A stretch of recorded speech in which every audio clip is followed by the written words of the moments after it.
Maya tatamidam sarvam.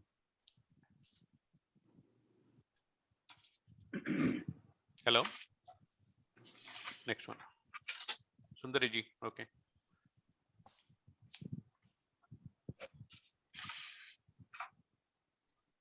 You are muted, Sundariji.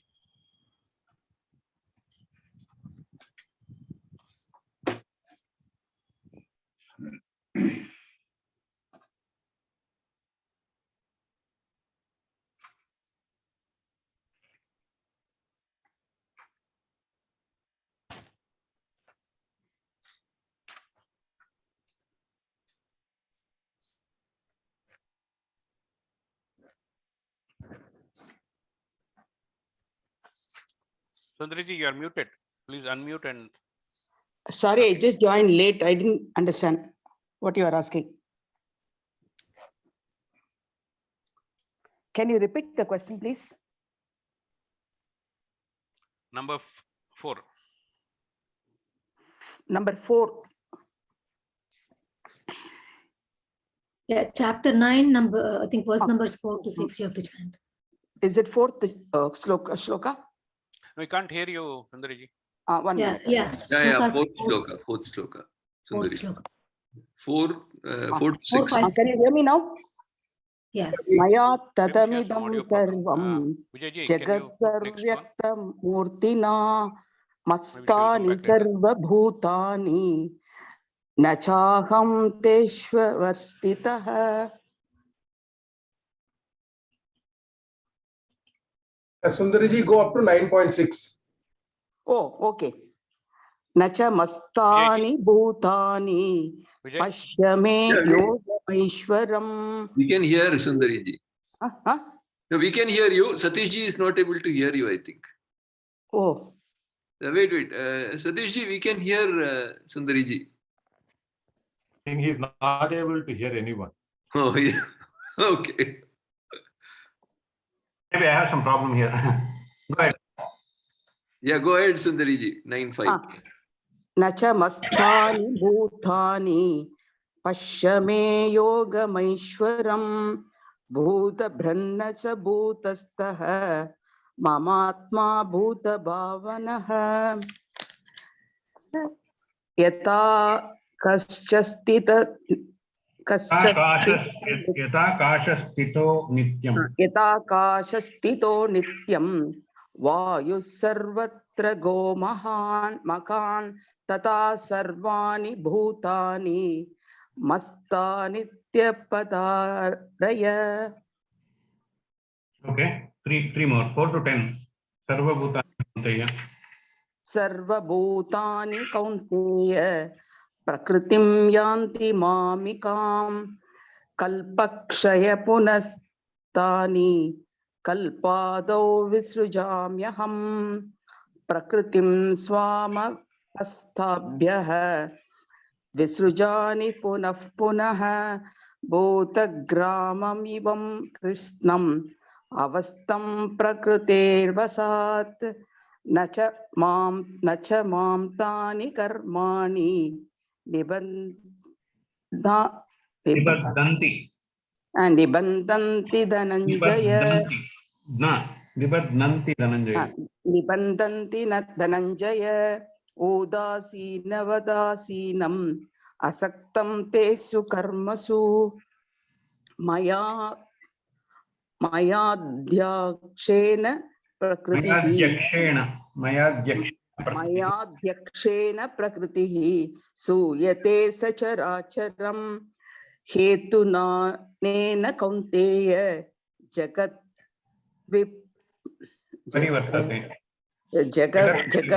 parivartate. Okay. So in the 4th shloka, he says he is the avyaktamurti, and it is not possible to infer or conceptualize through the pramana, or not possible to perceive through the sense organs, as it is beyond the scope of perception.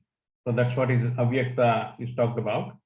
And at the same time, he says, I am sarvavyapi, all pervading, universal existence principle, and is available everywhere, all the time, place, circumstance, they exist in me, but I don't exist in them. Nachaham Teshva Vastitaha. That means I don't exist in them, all of them exist in me. So as the existence principle, that's what he's saying here.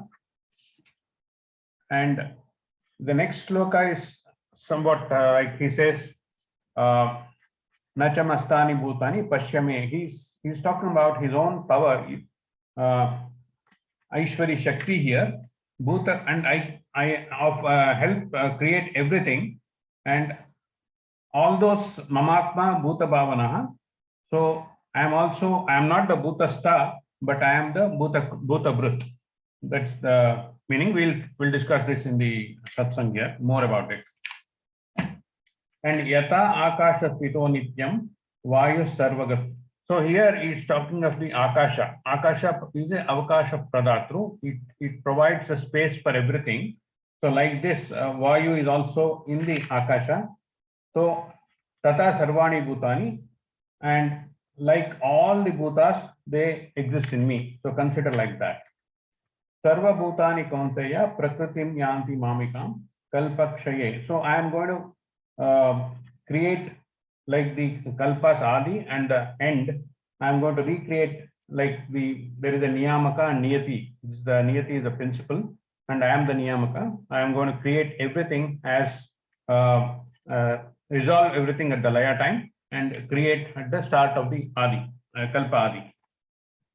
Prakritim Swam. So I am taking the Prakriti as my Adhara, and I am going to create everything, all the Bhutagrama, and resolve them also as and when the time comes, the Kalpa ends, I am going to resolve them.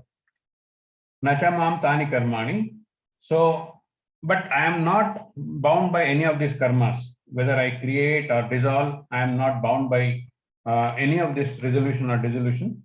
I am aloof about all these things that are happening about these two activities. And like I am the Adhyaksha for all the Chara, Achara, Chara. That means moving and non-moving. And the entire world is basically working this way. Parivartate, that is, we also talk about Shed Bhava Vikara, that is Asti, Jayate, Vardate, Apakshiyate, or Parikshinate, Parinamate, Nashyate, Vinashyati. So I am above this. So normally things that are born are undergoing this Shed Bhava Vikara. I am not in this category of Bhava Vikara. So that is the 10, and then we can go to the 11th and 12th, 11, 12, 13.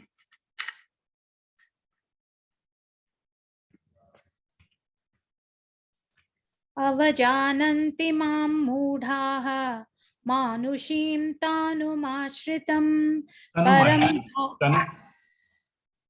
Sorry? Tanumashritam. Okay. Avajananti mam mudhaha manushim tanumashritam param bhavamajanantaha mama bhuta maheshwaram मोघाशा मोघकर्माणः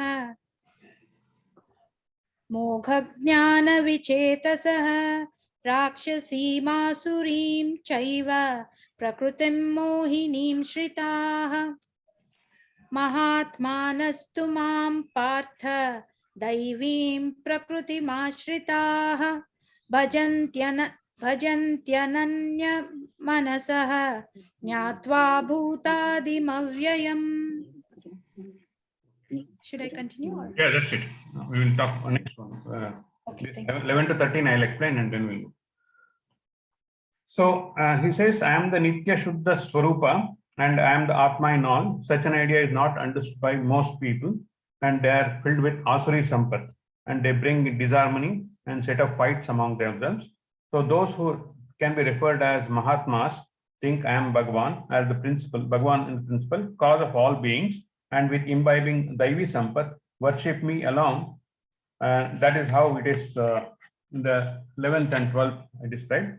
Mogasha in the next one means it is those who develop desires that are a wasted effort. It is not going to help them in their results, bring in results. and they have the Rakshasi sampat. So it is not going to be fruitful in their whatever work they are doing. And so people who keep me as Adara or who surrender to me, and they take me as Avyaya, and then they, without any deviation, they worship me alone. Ananya Manasa is Ekatva Bhavena, they worship me. Next one, 14 to 19. Yatatam satatam kirtayanto mam yatantascha dhridavritah dridavritah namasyantascha mam bhaktya nityayukta upasate jnanajnena chapyante Jnana yagnena chapanye. Jnanajnena chapanye Jnana yagnena. Jnana-yajnena chapyanye yajanto mamupasate ekatvena prithaktvena bahudha vishvato mukham aham kartur aham aham karturaha yajnaha swadhamaha maukshadham mantroham hame vajyam ham grinharam aham agnir. Okay, let me help you here.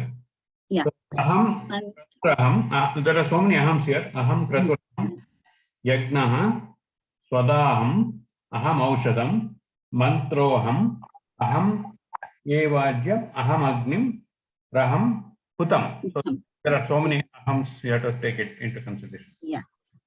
So do I repeat, sir? Yeah, please. Aham karturaham Not kartu, kratu. Kratur, sorry.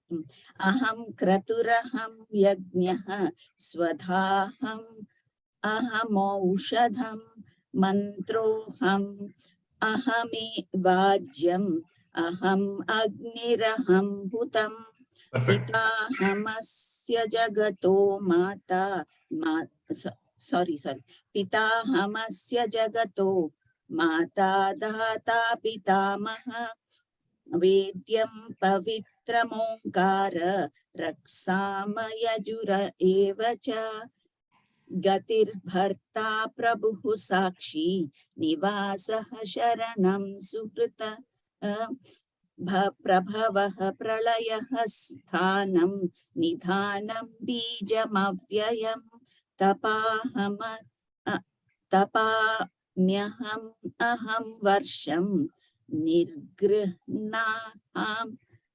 Here I need some. Granyam yutsrajam nija. Nirgrihnam yutsrajamya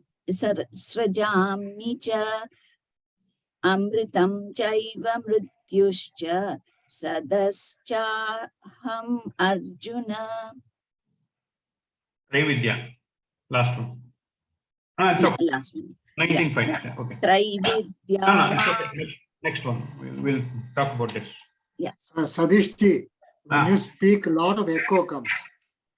Really, maybe there's some issue with the my headphone. So I'm using the laptop's mic. I'll try to fix it later after the class because I don't know what's really wrong here because I cannot switch to mobile right now. Is it too difficult to hear me? It's okay. Okay, but it's not. It used to be better. It's okay. Yeah. You can manage, yeah. Yeah. So from 14, though it talks about bhakti. There are different types of bhaktis mentioned here. Tatatam kirtiyanto mam yatastancha dridavratah. Whoever doing worship with aim of doing the daily upasana. So that is what is mentioned in the 14. Satatam is always. Every time they are doing the praising and kirtana, and they are focused in my bhakti, and they worship me. And some people, they do upasana with ekatva, that is single pointed focus. And some people prutak, that means different, they are different devatas, they do the worship. And some people Vishwatomukha, that is they see Bhagavan in various forms. So that is Vishwatomukha. So all these types of upasakas are available. And in the 16th he says, Aham Krutu, I am Yajna, I am Swada, I am Aushada. So he's talking about his kind of vibhuti. So various vibhutis are mentioned, whereas vibhuti yoga is separate, but this is a part of that. So he describes himself as everything, like he is the Agni, Huta, he is the Swada is the rice. So all this, I have the mantra, and everything is being mentioned here in the 16th shloka, that without him nothing happens. And he is a father of father in the sense he is the like supporter, Adara, and he is the mother, Data, and he is the grandfather, Vedya, Pavitram, Omkara, Ruk, Sama, Yajas. So all these Vedas, he is the one who is everything. And there are certain books we will discuss in the after the satsang, that during the satsang, that what is who is Mata and who is Pita is separately mentioned there. And Gatir Bharta Prabhu Sakshi. So he is the Gati or the pathway, Prabhu, Sakshi, and Adara, Nivasa, and Suhrit, Prabhava, Pralaya, Sthana, Nidana, Avyaya. So again, is all Vibhuti's qualities mentioned in this 18. And Tapamyaham. So he is the one who is being like he, it is special word mentioned about the process of rain.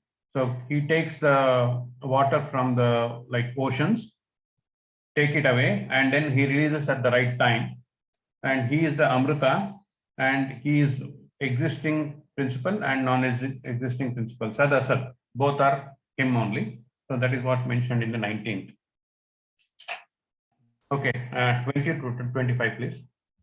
Traividyamam somapah putapapah yajnairištva svargatim prarthayante te punyasmat satya surendralokam ashnanti divyan divi deva bhogan te tam bhuktva Svargalokam Vishalam Kshine Punye Martyalokam Vishanti Evam Trayi Dharma Manuprapannaha Gata Gatam Kama Kama Labhante Ananyashchintayanto Mam Ye Janah Paryupasate Tesham Nityabhiyuktanam Yogakshemam Vahamyaham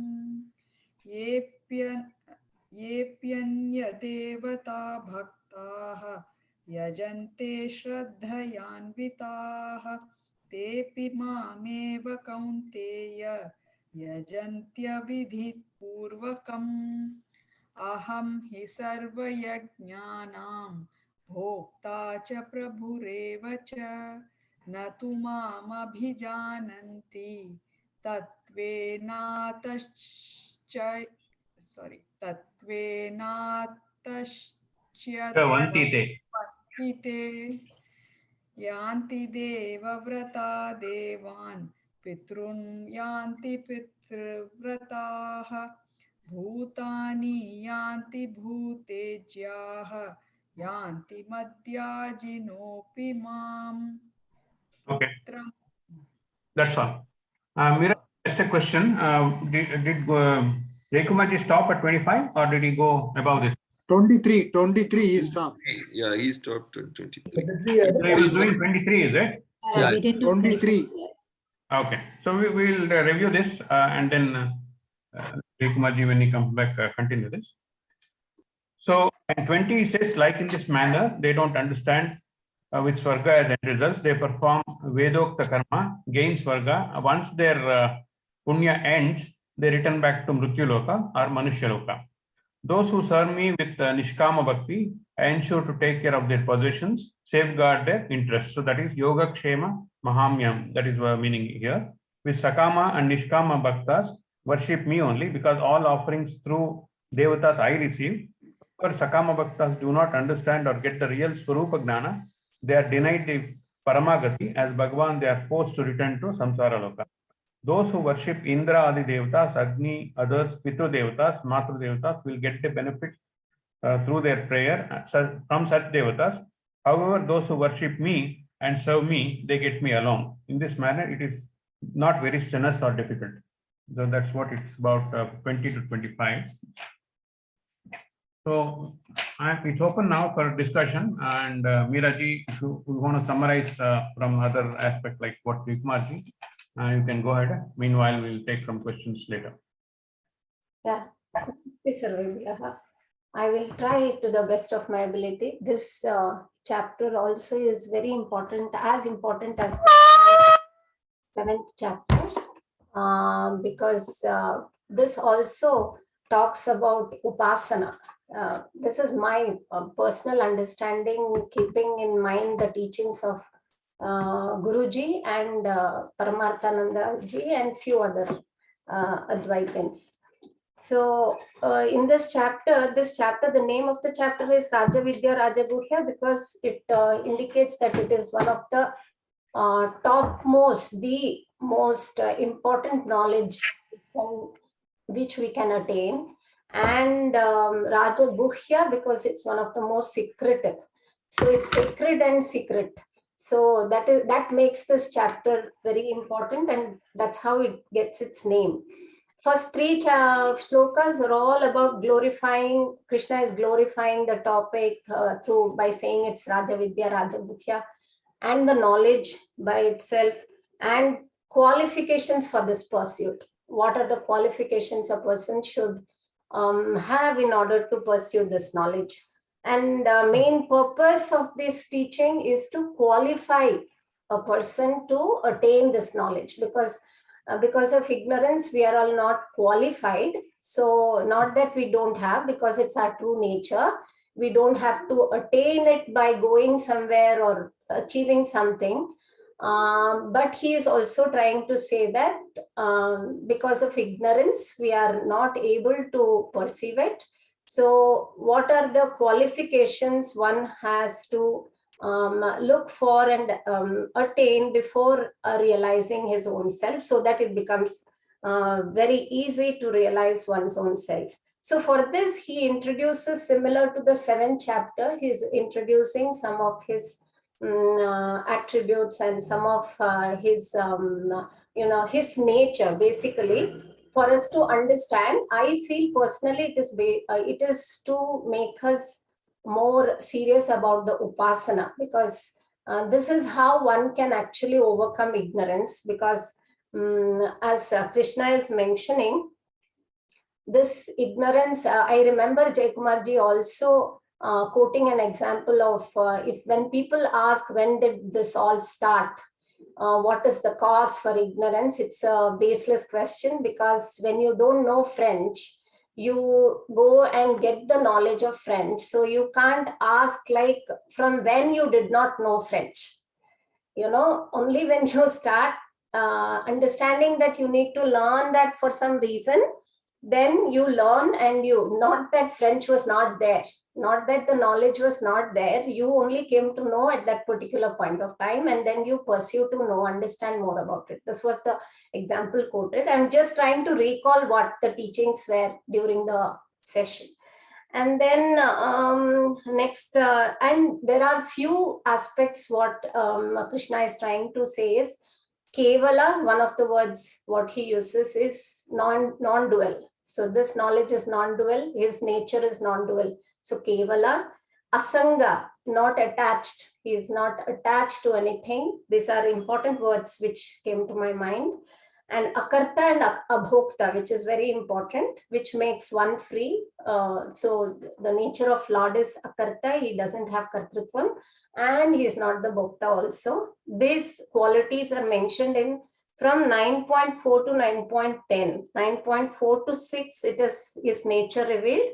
There, one important thing is quoting an example, saying that like space and air in space, wind in space, is trying to say that space by itself doesn't have any attributes, but it's the basis for the wind to flow. Wind can carry different kinds of smell, and it can have various qualities, but the space is not affected.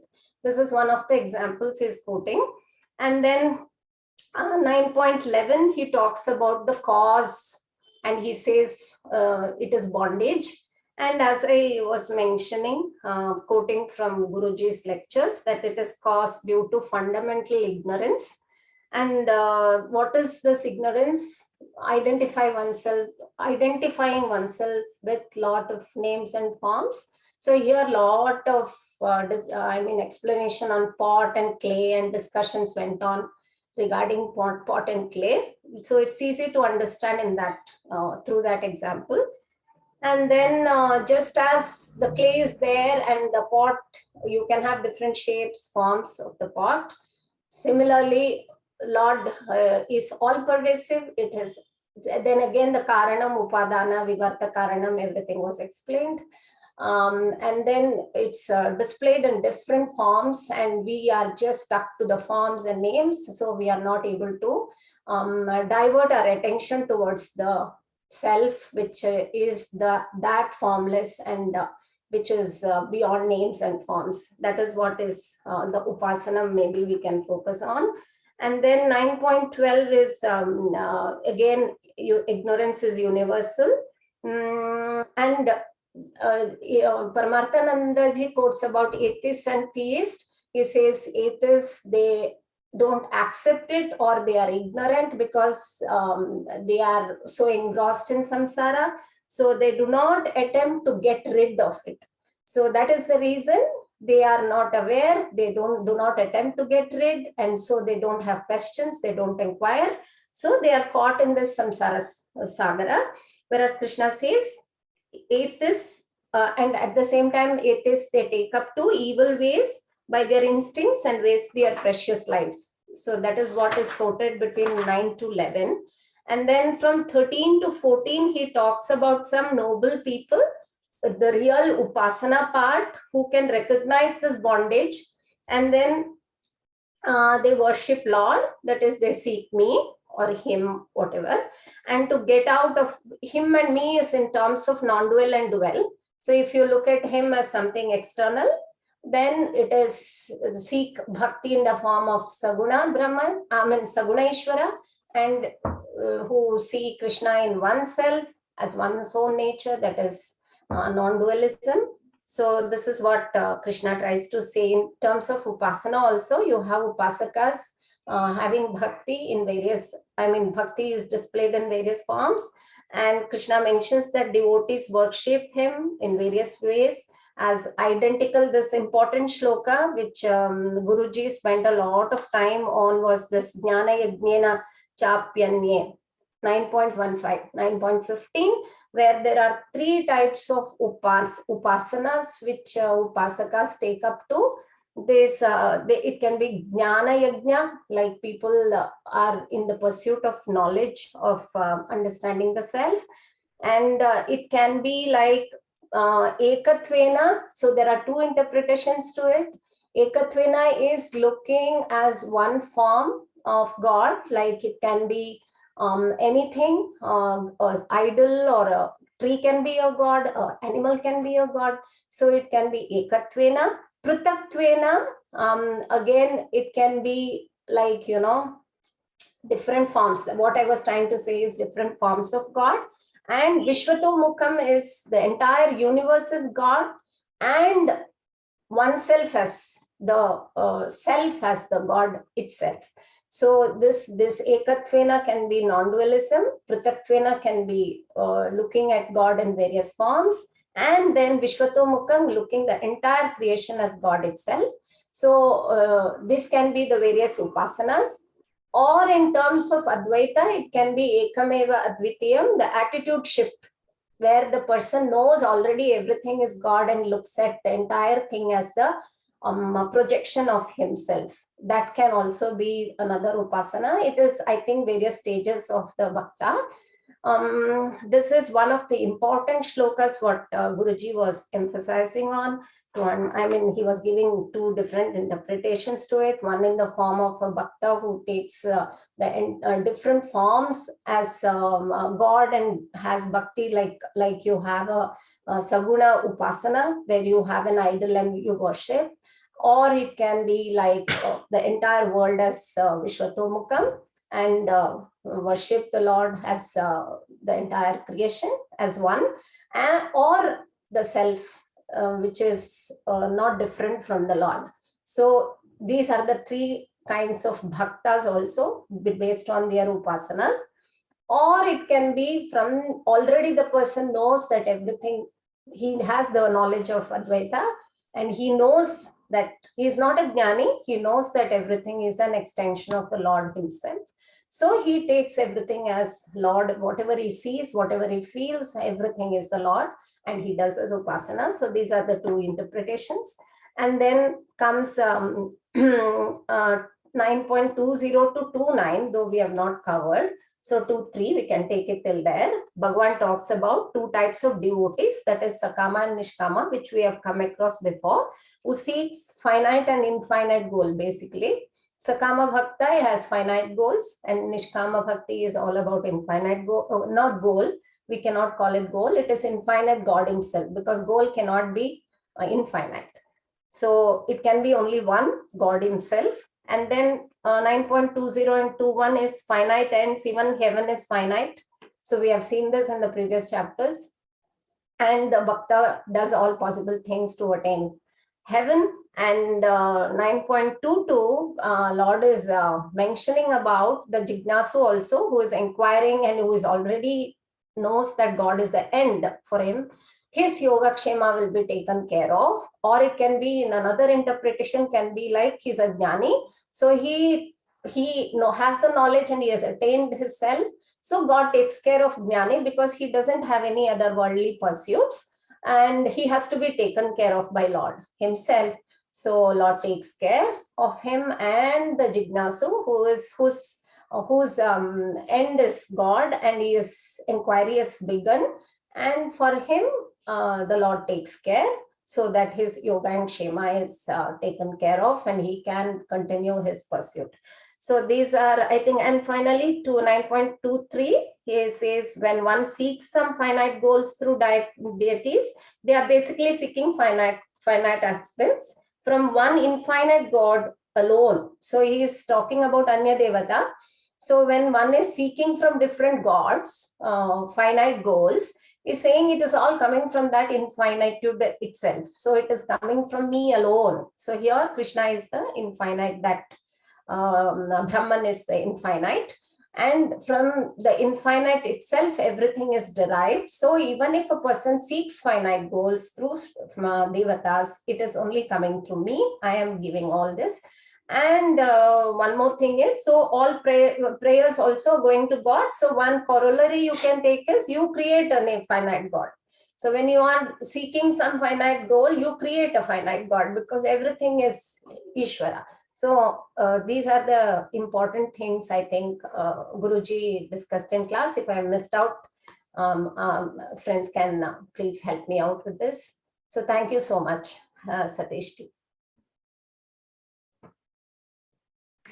Thank you, Meera. Yeah, it's now open to interactive questions. So in one of the, like I said, what is the father is the Nimitta Karana and mother is the Upadana Karana. So that's one of the earlier shloka. We want to bring a point there. Aham Pita is there, no? That shloka, it talks about the reference. Upadana and Nimitta Karana. Any questions? We can go ahead, please. Yeah, this is Haraprasad. Can you give me a definition of what is upasana clearly? Upasana is considering it's both process and the way how it should be done, following a particular order, and the procedure involved in worshipping contemplation. So all steps are included. There is no clear boundary lines here. Upasana is basically a focused approach towards a particular goal. So that's what is Upasana. You can do by prayer, you can do by various means are in Shastra. So you can go through that process to perform this procedure. That's what is Upasana in my view.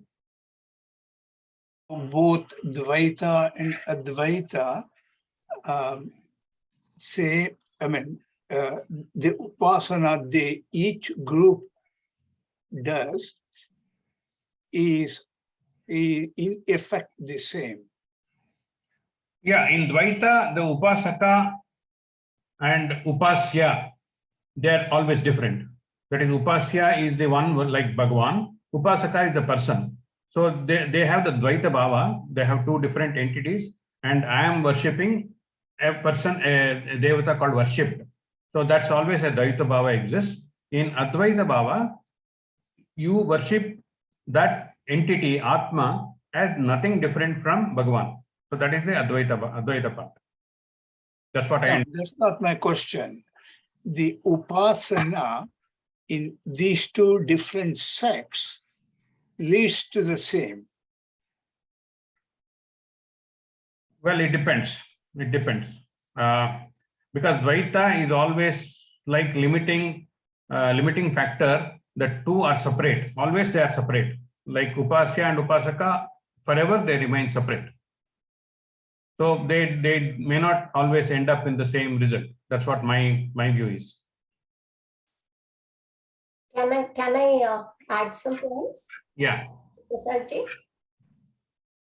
Yes, go ahead. Upasana is a means, it's a sadhana. So it depends on what goal, both of them recognize Ishvara. So it is like depends on what the goal you are planning to, you want to achieve. So it's basically a sadhana, it's nothing more than that. It's not the end. So you can take it in your own terms, like a bhakta can be an upasaka in terms of having his what is attitude towards understanding the Lord is. It can be something saguna or nirguna, doesn't matter.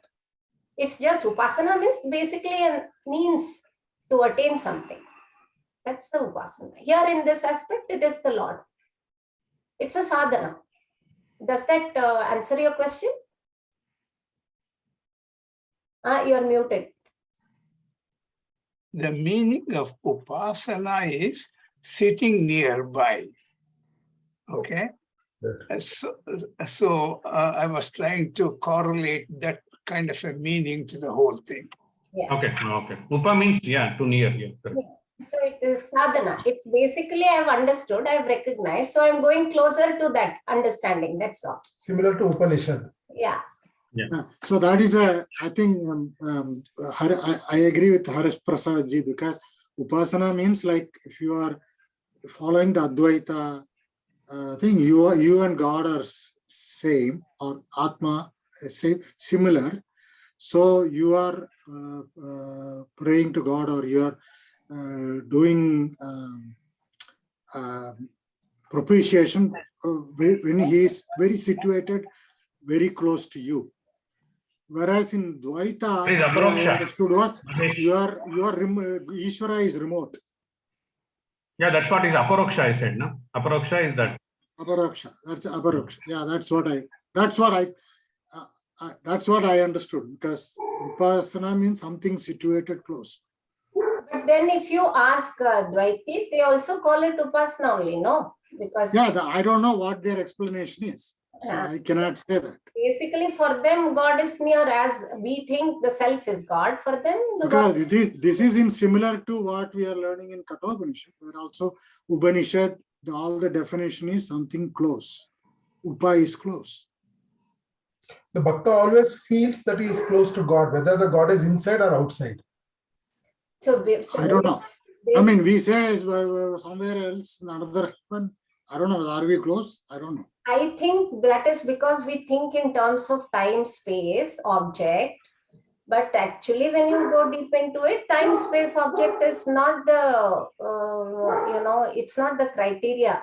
Or maybe the Dvaita thing is, I'm just hypothesizing, but maybe because their thing is like Sharanagati, you go bhakti to propitiate God.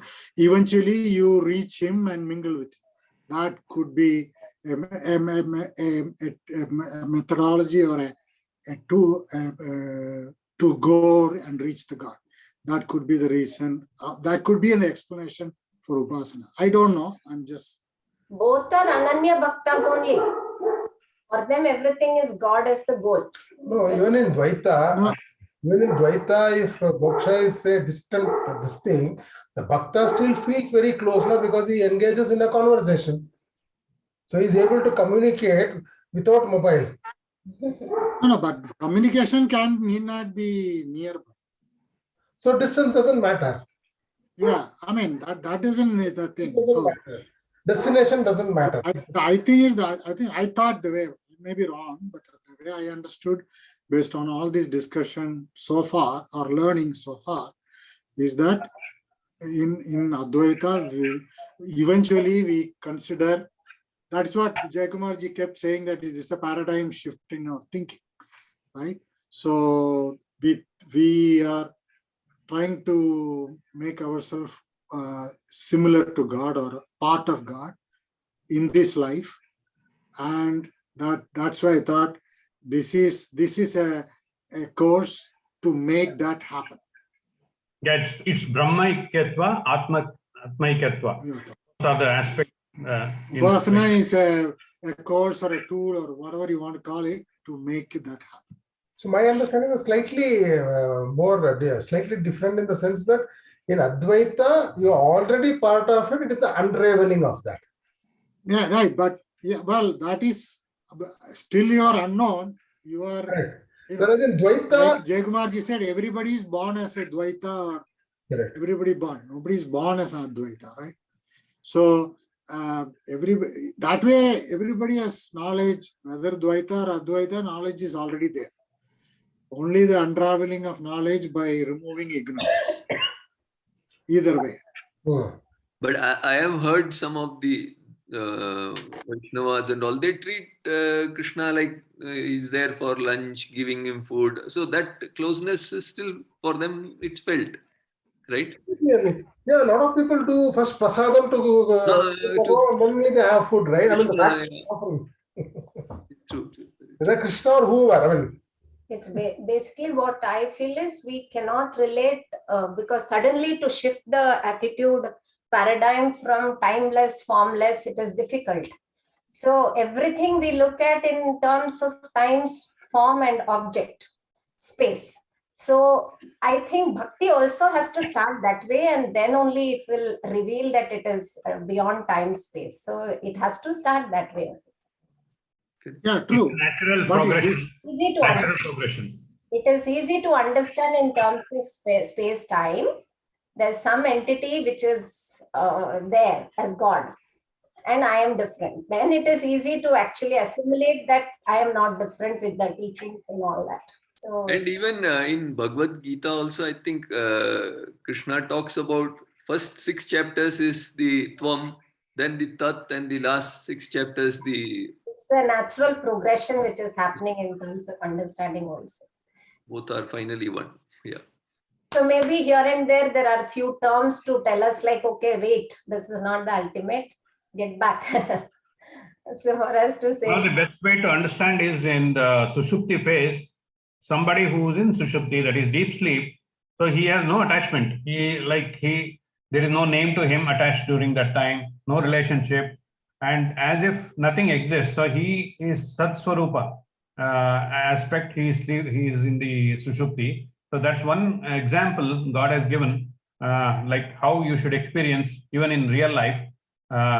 The Sushupti phase is most important. Try to understand that. So you will also get into the Jagrat phase, how you can differentiate and understand in Sushupti to Jagrat is mostly explained in Mandukya.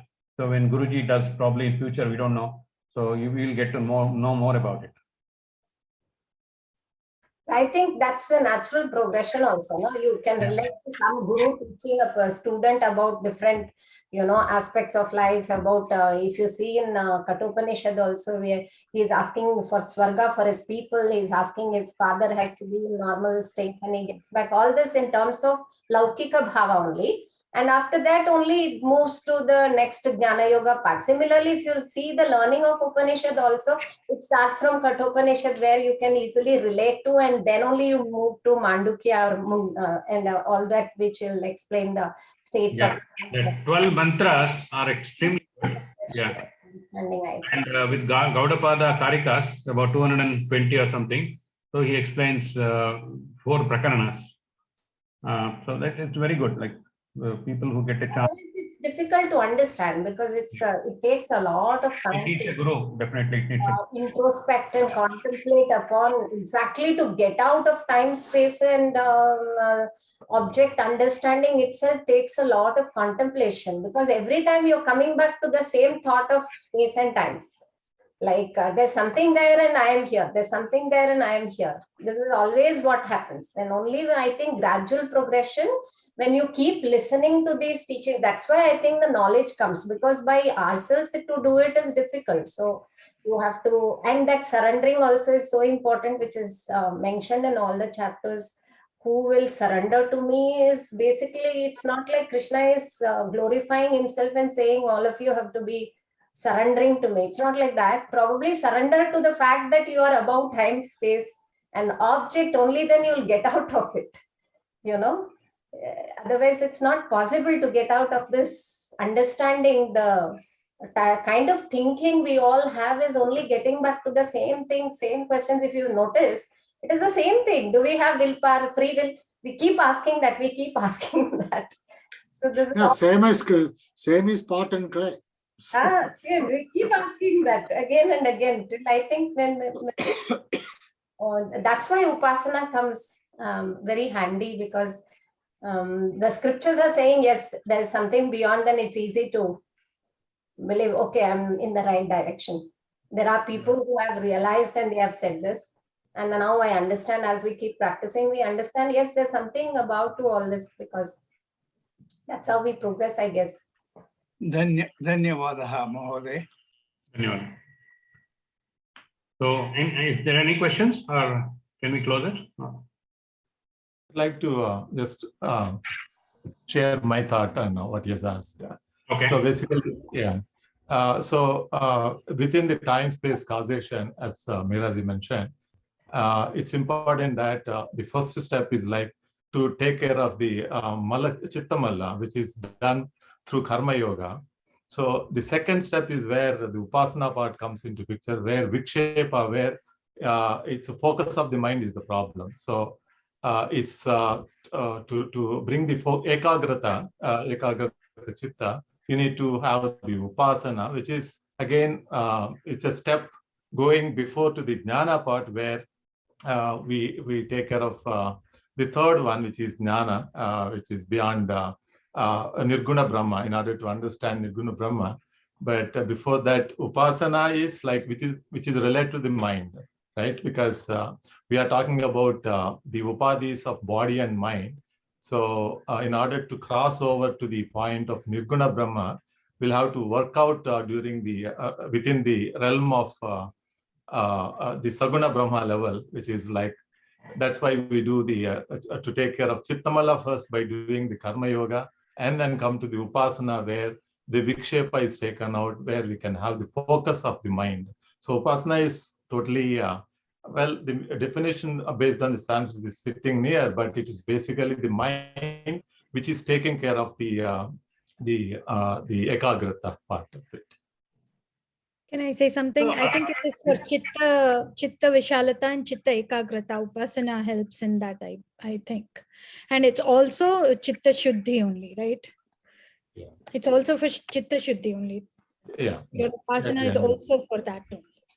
Yeah, because I feel like it is bodily, physically, you have a lot of sorrows, physical plane, lot of sorrows. So overcoming that through karma yoga, then mental sorrows, because even if you overcome and karma yogi, suddenly there is that ego which pops up somewhere sitting within the mind, which says, okay, now I am into the path. That itself becomes an obstacle. So when you are sitting even for upasana, oh, I know this. This is the general way of thinking. Like we are so bound to, even if some knowledge seeps in, we become like, I feel personally through the upasana, we keep cleansing that process. Like the mind keeps popping up here and there saying that I know this and somebody else don't know, or I don't know this. So, things like that, those are the cause for sorrows also, right? Mental sorrows. I am better or I am not good enough. So such kind of sorrows, vikshepas, are overcome through upasana. That is a way of looking, I think. It's the nivritti marga, right? You go out into the world, do pravritti, come back and be in association with the Atman. So first, basically, I think karma yoga, because in our day-to-day relationships and things like that, when we are doing activities, karma yoga is the thing which will actually, the right attitude and surrendering to the Lord, recognizing the God in our lives, will reduce our sorrows in that plane. Because there are no expectations, somebody is praising or criticizing, or you're not elated or you're not bogged down by any other. So you understand that plane well, that part of sorrows is taken care. Then you come to upasana, where there can be a little bit of ahankara when you keep progressing. So you take care of that ahankara, saying that everything is all pervasive. So you have to slow down. So that kind of understanding is mental upasana, where upasana actually comes into play. Then automatically the guru will come and take out the remaining mala. That is what is the next step of jnana yoga, where you start progressing from manana to nididhyasana, where you actually assimilate the knowledge. So unless we don't overcome this feeling of me, mine, I, you different, and unless we don't put it to practice, I don't think we can reach the next. So probably that's continuous shravana, manana, nididhyasana is like a cycle which keeps happening. And to understand that, upasana is important. Mental malas will be taken care of. And abhyasam, most important is abhyasa, constant repetition. That's what manana, nididhyasana part comes in. Yeah. Karma yoga also got another. Karma yoga has also got another important aspect, is that it prepares you for acceptance and surrender. When you talk about Ishvara Arpana and Ishvara Prasada, you're basically accepting, surrendering, and trying to develop Vairagya. And all this is, again, earlier it was like some achievement. Oh, you have to do this. When you go deeper into the Shastram, you understand it's only very basic thing, like you overcome your sorrows. What happens when you accept things? There are less sorrows. What happens when you surrender? No sorrows. So it's basically you are cleansing your mind by understanding things in a wider perspective. That's I normally put it in modern terms is sorrow is the gap between my expectation and somebody's performance. Somebody's performance, not your No, own. not my performance. My performance I'll rationalize. No, but your own performance also, right? Somebody did not perform as per my expectations. Okay. But that is always gauging it from the other person's point of view. But if you are evaluating yourself, can it also be the gap between your expectation from yourself and your performance? Yeah, when you talk about your sorrows, it's your expectation and your performance. Yeah, that's right. I thought it's more of our own journey only, right? We can't. The starting point is you think that sorrow is caused by others only, not by self. No, that comes maybe, when you're totally in the world alone. But once you come into the spiritual path, then there is more focus on yourself than the world. That is what is upasana. You start thinking like, what is the cause for my sorrows? And then you start, with the help of Shastram, we start eliminating it. Yeah, and probably you know that you are the only cause for your sorrow, not someone else. Right? No, once you reach... for sure, now sorrow comes, we know for sure it's not someone else. It's your own mind playing this game with you, right? No, so actually if you look at the word dukkha, or Sukha, if things happen as per your expectation, it is Sukha. If things don't happen as per your expectation, it is Dukkha. When there is no expectation, there is no Sukha, no Dukkha. Correct. Correct. That is where expectation comes. And also other thing is Sukha Dukkha are directly related to the Punya Papas. So Punya, you get Sukha, Papa Dukkha. So that's how it is directly related. So there is no escape from this. So difficult, Satish, for me to think in terms of Punya Papa, because we completely don't have control on that. Because we No, that's the Adrisha Phala, right? That's happening in the background. we just don't have control on Punya Papa. I don't know what we have done in the past. So what is No, following the right procedure as per Shastra Vidita Karmas, so it is going to be Punya. So if you hurt somebody without, with intention or something, that is Papa. Like one example. So like that, I mean, take. Yeah. But it's difficult in the sense that even the guy who is stealing something feels that he is doing the right thing. Right? I mean, he has got so much conviction, that is why he does it. No, but he knows it's not the right thing. Maybe he has a reason to do it. That's a different thing. But Knowing or unknowing, you accrue the effects of your actions, right? Whether you know it or you don't know it. Correct. It will still come. So Sukha Dukkha for me is very easy to understand. If things happen the way you want it to happen, you are Sukha. If it doesn't happen the way you want it to happen, it is Dukkha. Over. End of the story. Now I'm talking about the one step before, why that Punya Papa and how it affects is Sukha Dukkha. That's what relation I try to put here. That's all. Yeah, that is correct. The cause and the effect, which I can understand. But as of now, I don't have control on what has happened in the past. So I think because I am exposed to Shastram, I assume that I have done some punya. So that doesn't make any difference to me anyways. And then assuming that I'm understanding, probably there is more punya. And maybe if I can create some more punya by sticking to the Shastram, probably.